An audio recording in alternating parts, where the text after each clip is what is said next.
Think about the last time you walked into a restaurant, store, or office. Look around and you'll notice something that would have been rare just a generation ago. People of different races, ages, genders, and backgrounds all working together. This isn't happening by accident. It reflects fundamental changes in American society and the global economy.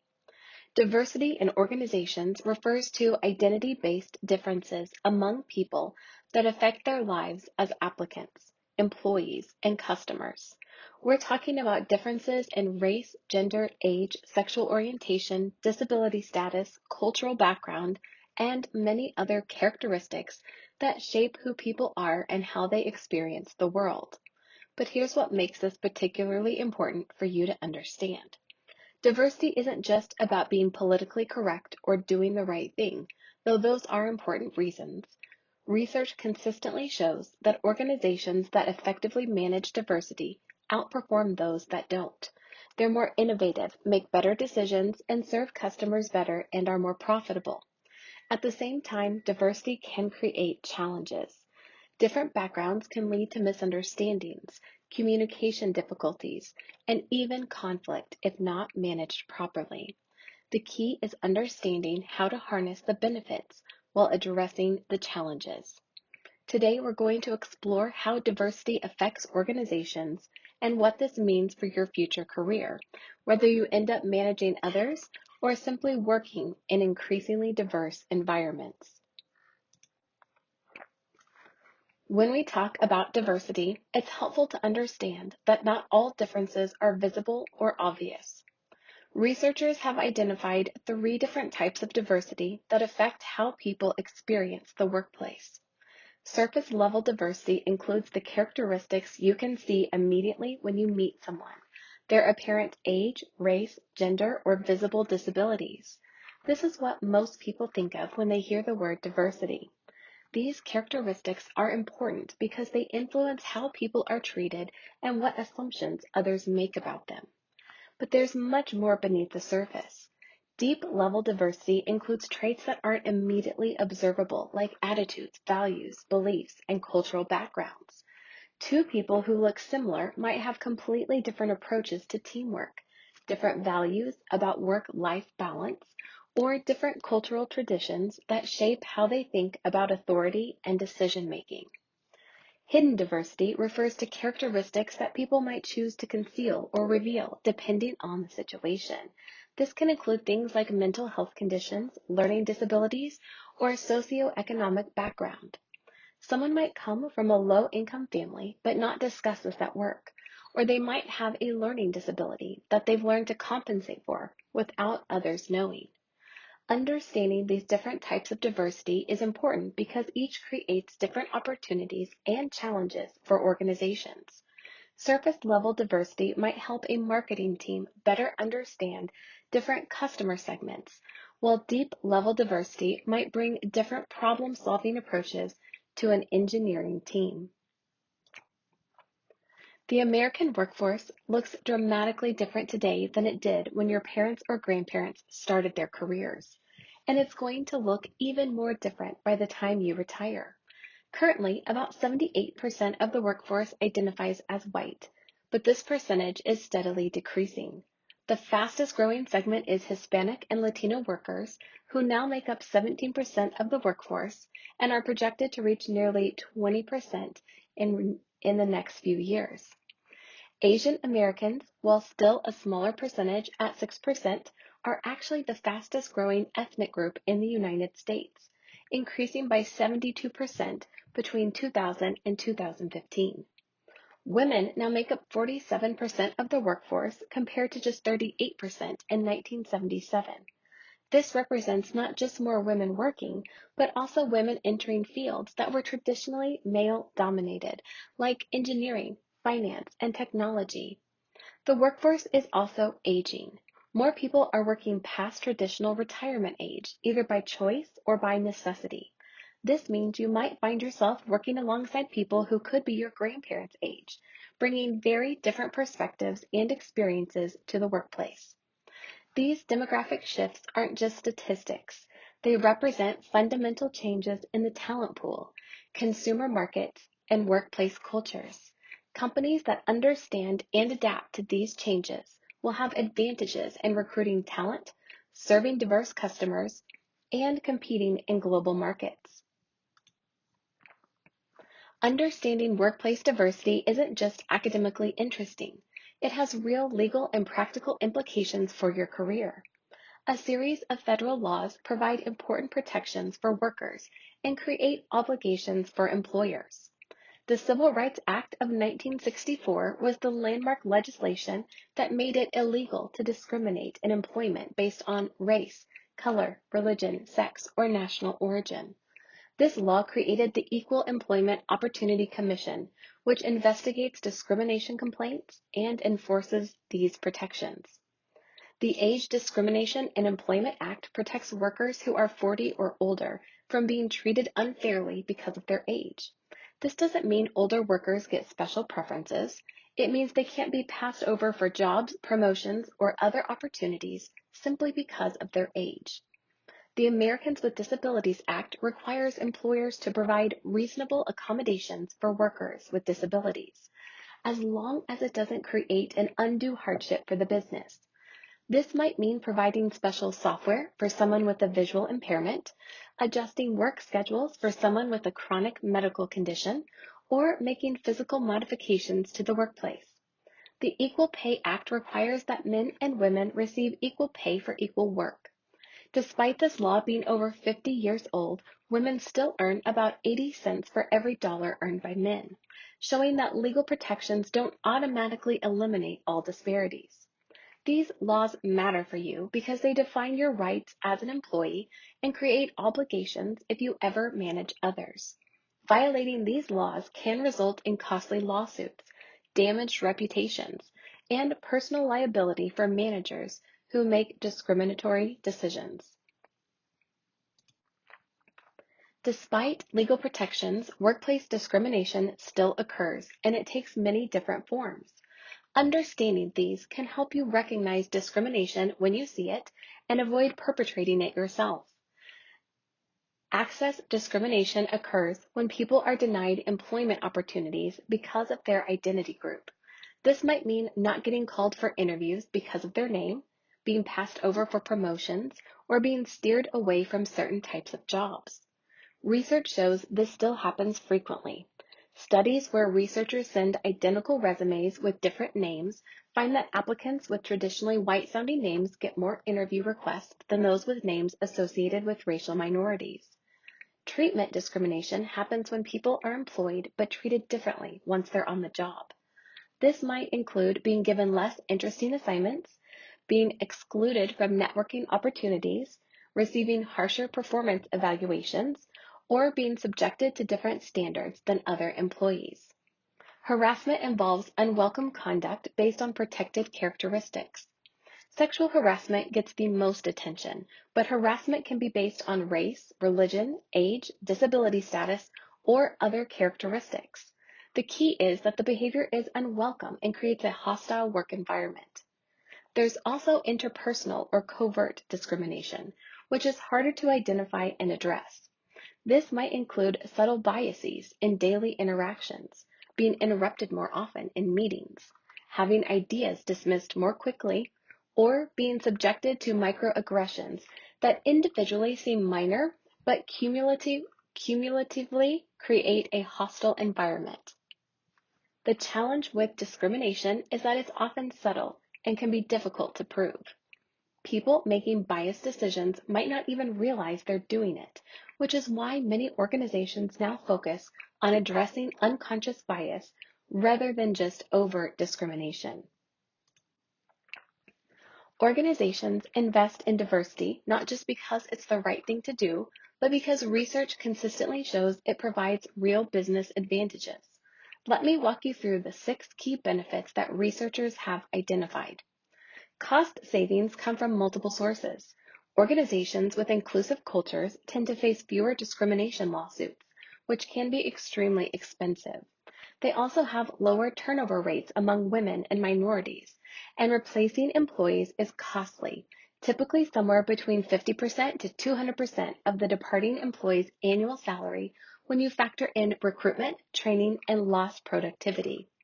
Better talent acquisition happens because diverse organizations attract a wider pool of candidates.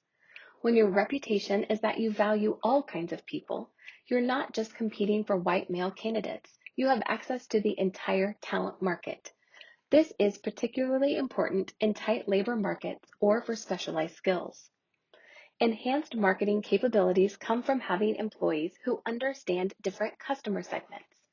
A team that includes people from different cultural backgrounds, age groups, and life experiences is better positioned to develop products and marketing messages that resonate with diverse customers. Increased system flexibility develops when employees regularly work with people from different backgrounds. This builds cognitive flexibility, the ability to think about things from multiple perspectives and adapt to changing circumstances. Organizations with this flexibility respond better to market changes and new challenges. Improved creativity and better problem solving occur because diverse teams generate more alternative solutions and are less likely to fall into groupthink. When everyone has similar backgrounds and experiences, they tend to think about problems in similar ways. Diversity brings different approaches and prevents blind spots. While the benefits of diversity are real, it would be misleading to suggest that managing diverse workforces is always easy or that diversity automatically leads to positive outcomes. Research shows that the relationship between diversity and performance is complex and depends heavily on how diversity is managed. In the short term, diverse teams often face more challenges than homogeneous teams. Communication can be more difficult when people have different cultural backgrounds, communication styles, or language skills. Decision-making might take longer when you have to consider multiple perspectives and work through different viewpoints. There's also the potential for increased conflict. When people have different values, beliefs, and approaches to work, disagreements are more likely to occur. These conflicts aren't necessarily bad. They can lead to better decisions if managed properly, but they require skillful management to prevent them from becoming destructive. Some research has shown that while diversity programs attract and retain women and minorities, they can have the opposite effect on white men who might feel alienated or targeted. This creates a challenge for managers who need to create inclusive environments for everyone, not just underrepresented groups. There's also the risk of tokenism, where organizations hire or promote people from underrepresented groups mainly to improve their diversity statistics, rather than because they're the best candidates. This doesn't help the individuals involved, and it can actually reinforce stereotypes. The key insight from research is that diversity is like a powerful tool. It can create tremendous value when used properly, but it requires skill and intentionality to manage effectively. Organizations that just hire diverse people without thinking about inclusion, cultural integration, and management practices often don't see the benefits that diversity can provide. Researchers have developed several theories to explain why diversity sometimes helps organizational performance and sometimes hurts it. Understanding these theories can help managers know what to expect and how to maximize the benefits. The cognitive diversity hypothesis explains why diversity often helps organizations. This theory suggests that people from different backgrounds bring different perspectives, experiences, and ways of thinking about problems. When you combine these different viewpoints, you get more creative solutions and better decision making. The key insight is that cognitive diversity, differences in how people think, is what really matters, and demographic diversity often serves as a proxy for cognitive diversity. But other theories explain why diversity can be challenging. The similarity attraction paradigm suggests that people naturally prefer to interact with others who are similar to themselves. We feel more comfortable, communicate more easily, and trust people more when we perceive them as being like us. This means that in diverse groups, people might initially be less cohesive and take longer to develop effective working relationships. Social identity theory takes us further by suggesting that we naturally categorize people as belonging to our in-group or out-group, based on visible characteristics. We tend to favor people in our in-group and sometimes discriminate against people in our out-group, often without even realizing we're doing it. The justification suppression model helps explain when people act on prejudiced attitudes. Most people try to suppress prejudiced feelings because they know they're inappropriate. But under certain conditions, when they're tired, stressed, or feel anonymous, they're more likely to act on these biases. These theories help explain why research on diversity shows mixed results. Diversity has the potential to improve performance through cognitive diversity, but this potential is only realized when the social challenges are successfully managed. Organizations approach diversity in different ways, and research shows that some approaches are much more effective than others. Understanding these different perspectives can help you recognize what approach an organization is taking and what results you might expect. The discrimination and fairness approach focuses primarily on legal compliance and moral obligations. Organizations using this approach emphasize equal treatment and equal opportunity, often with the goal of having their workforce demographics match those of the broader population. The underlying assumption is often that if you hire diverse people and treat everyone the same, you'll get the benefits of diversity. While this approach is important and addresses real issues of unfairness, it often falls short of maximizing the benefits of diversity. It tends to encourage assimilation to the dominant culture rather than truly valuing different perspectives, and it doesn't necessarily change how work gets done or decisions get made. The access and legitimacy approach sees diversity primarily as a way to better serve diverse markets or customers. Organizations using this approach might hire Spanish-speaking employees to serve Hispanic customers, or recruit more women to help develop products for female consumers. This approach recognizes that diversity can create business value, but it tends to limit the roles of diverse employees to those that directly relate to their demographic characteristics. The integration and learning approach is the most effective, but also the most challenging to implement. This approach views the different perspectives, experiences, and skills that diverse employees bring as valuable resources for the organization as a whole. Instead of just serving diverse markets, diverse employees contribute to core business functions like strategy, operations, and innovation. Organizations using this approach actively work to integrate different perspectives into their decision-making processes, encourage learning across cultural differences, and connect diversity directly to their business strategy. This requires significant cultural change and ongoing commitment from leadership, but research shows it produces the best outcomes for both employees and organizational performance. One of the most persistent challenges in workplace diversity is what researchers call the glass ceiling, invisible barriers that prevent women and minorities from advancing to senior leadership positions, even when they have the qualifications and performance records that should merit promotion. The term glass ceiling captures the frustrating reality that these barriers are often invisible and unofficial. There might not be any written policies excluding women or minorities from leadership roles, but somehow they consistently end up underrepresented in senior positions. Women make up 47% of the overall workforce, but only about 27% of senior executives in S&P 500 companies.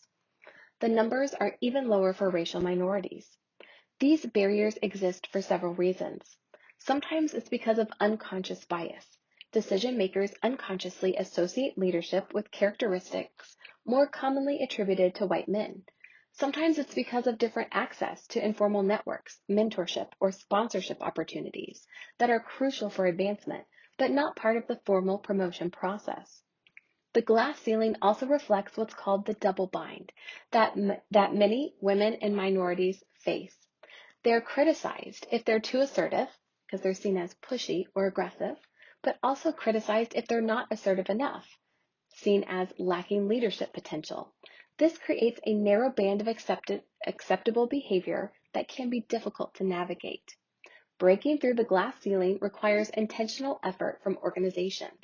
This might include establishing formal mentorship programs, using structured criteria for promotions, setting diversity targets for leadership positions, and holding current leaders accountable for developing diverse talent. It also requires recognizing that the problem isn't just about individual qualifications or ambition. It's about systematic barriers that need to be actively addressed rather than ignored. Organizations that successfully manage diversity and create inclusive environments use specific practices that go beyond just hiring diverse employees. Let me walk you through some of the most effective approaches. In recruitment and hiring, structured interviews are crucial for reducing bias. When interviewers ask different questions to different candidates or rely heavily on gut feelings, unconscious bias is more likely to influence decisions. Structured interviews use the same questions for all candidates and evaluate responses against predetermined criteria, leading to fairer and more accurate hiring decisions. Diverse hiring panels bring multiple perspectives to the selection process. When only one person makes hiring decisions, their individual biases have maximum impact. When decisions are made by groups that include people from different backgrounds, these biases are more likely to be noticed and corrected. Some organizations are experimenting with blind recruiting, where identifying information is removed from applications during initial screening. This approach, borrowed from symphony orchestras that use blind auditions, helps ensure that decisions are based on qualifications rather than assumptions about the applicant's background. Creating an inclusive workplace culture requires visible leadership commitment. When senior leaders actively promote diversity, participate in diversity programs, and hold managers accountable for creating inclusive environments, it signals to everyone that this is a priority for the organization.